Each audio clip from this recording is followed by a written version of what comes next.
শিশু শ্রেণী থেকে মেধা তালিকায় দ্বিতীয় হয়েছে ফাহমিদ আহমদ। মেধা তালিকায় তৃতীয় হয়েছে আবির আহমদ।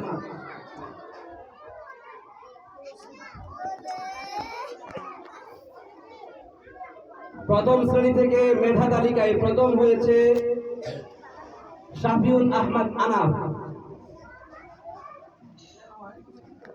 প্রথম শ্রেণী থেকে মেধা তালিকায় দ্বিতীয় মেহরাব আলম রাফসান।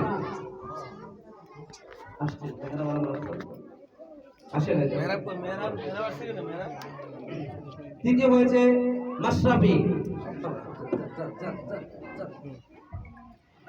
দ্বিতীয় শ্রেণী থেকে মেধা তালিকায় প্রথম স্থান অধিকার করেছে তাহিয়া আক্তার। দ্বিতীয় শ্রেণী থেকে মেধা তালিকায় দ্বিতীয় স্থান অধিকার করেছে শাফিন জান্নাত আফিফা।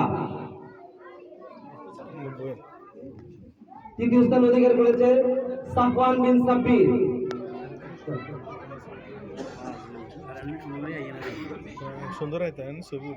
সাফওয়ান বিন সাব্বির। তৃতীয় শ্রেণী থেকে মেধা তালিকায় প্রথম স্থান অধিকার করেছে মোহাম্মদ আনাস হোসেন। আসে নাই। রায়হান মাহমুদ। তৃতীয় শ্রেণী থেকে মেধা তালিকায় দ্বিতীয় স্থান। তৃতীয় স্থান অধিকার করেছে আমাদের স্যারের মেয়ে উম্মে হাবিবা।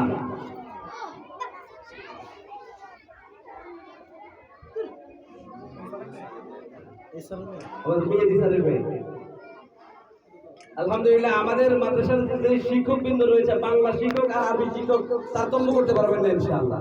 সকলের গায়ে জুব্বা তেমা আঞ্জুম আসে নাই।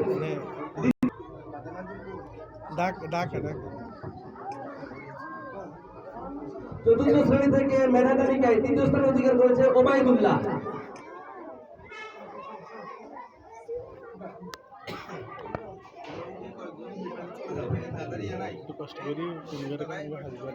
পঞ্চম শ্রেণী থেকে মেধা তালিকায় প্রথম স্থান অধিকার করেছে ফারহা জাহান।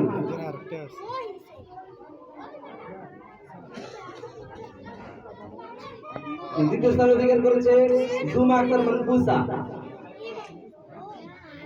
পঞ্চম শ্রেণী থেকে তৃতীয় স্থান অধিকার করেছে মতিউর রহমান মেহেদি।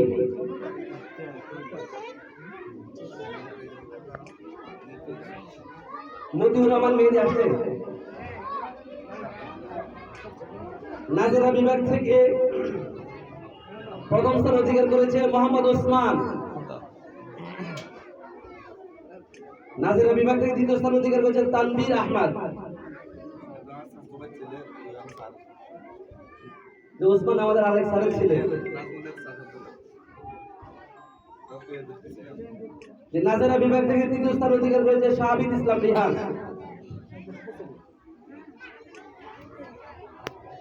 হিফজুল কোরআন বিভাগে যারা মেধা তালিকায় আসছে প্রথম স্থান অধিকার করেছে মোহাম্মদ আল আমিন নুহান, হাফেজ মোহাম্মদ আল আমিন নুহান। দ্বিতীয় স্থান অধিকার করেছে হাফেজ রাফসান পাহিয়া। তৃতীয় স্থান অধিকার করেছে মোহাম্মদ জিদান। এখন হেফজ কমপ্লিট হলে জিদানে চলো মান।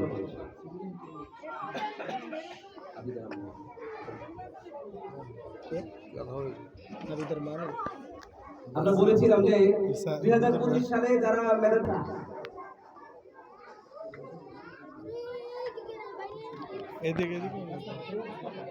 মতিউর রহমান মেহেদি, আনিকা,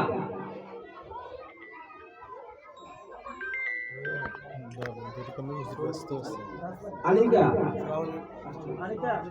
সাফায়েত হোসেন, সাফায়েত হোসেন, সিনথিয়া,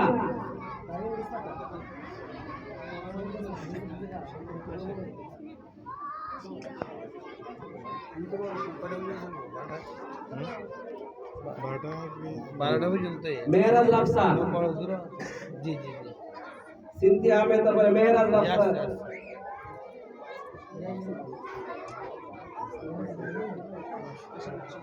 আফসানা, নাইমুল ইসলাম, ইশরাত জাহান ইমা, মোহাম্মদ সিয়াম।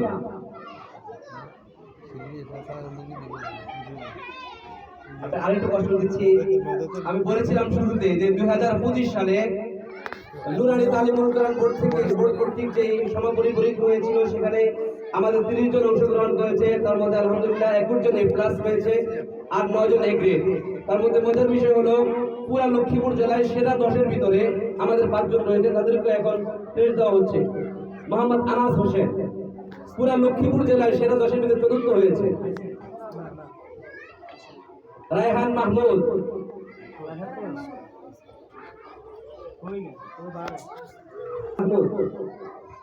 উম্মে হাবিবা আমাদের মেয়ে স্যারের মেয়ে। জান্নাতুল ফেরদাউস,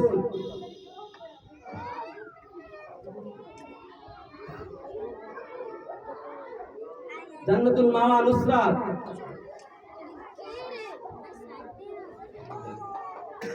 আর ছোট্ট একটি রয়েছে, সেটা হলো তারিকুন নূর ফাউন্ডেশন। এটা ঢাকা কর্তৃক একটা অনলাইন ভিত্তিক প্রতিযোগিতা, সেখানে জাতীয় হিফজুল কোরআন প্রতিযোগিতা হয়েছে। সেখানে আমাদের 5 জন গত বছর ডিসেম্বরে তারা পরীক্ষা দিয়েছে, অর্থাৎ প্রতিযোগিতা অংশগ্রহণ করেছে। এর ভিতরে হুসনে সাউদ অর্থাৎ সুন্দর তেলাওয়াতের জন্য 2 জন পেয়েছে আলহামদুলিল্লাহ। তাদের নাম বলছি, যে হাফেজ আবির হোসেন, হুসনে সাউদ সুন্দর তেলাওয়াতের জন্য আলহামদুলিল্লাহ। আবিরের বাবা নেই, আলহামদুলিল্লাহ অত্যন্ত সুন্দর আলোচনা করে, কোরআন তেলাওয়াত করে। ইনশাআল্লাহ হুজুরের আলোচনার আগে আমি আবিরের তেলাওয়াত শোনার জন্য জি। হুসনে সাউদে আরেকজন কৃতি হয়েছে, 10ম হয়েছে হাফেজ আব্দুল আহাদ, 5 পারা গ্রুপে। 5ম স্থান হয়েছে হাফেজ আল আমিন।